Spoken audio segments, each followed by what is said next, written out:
వస్తున్నారట. Manifesto అప్పుడే release చేసే పరిస్థితి ఉంటుందా? ఎందుకంటే వాళ్ళు ఏంటో క్లారిటీ రాకుండా ముందే.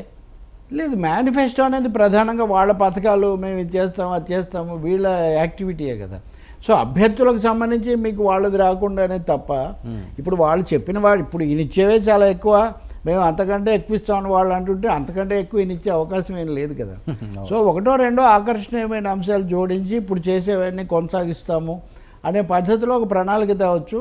మీరు ఆయన ప్రధాన ప్రచారం చూసినా ఇప్పుడు ప్రశాంత్ కిషోర్ ఏ పథకాలు అయితే ప్రధానం కాదంటున్నాడో వాళ్ళు వస్తే ఆ పథకాలు ఆపేస్తారు అనే ఒక థ్రెట్తోనే జగన్మోహన్ రెడ్డి ఎన్నికల ప్రచారం సాగుతుంది.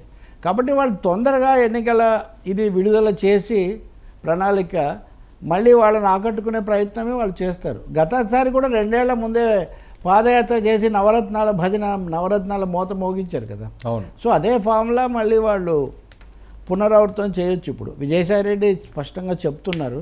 దాంతోపాటు బీసీ కార్డు కూడా విజయసాయిరెడ్డి బీసీలు మాతో ఉన్నారు అది చెప్పాడు. సో పథకాలు ప్లస్ బీసీ కార్డు ఇది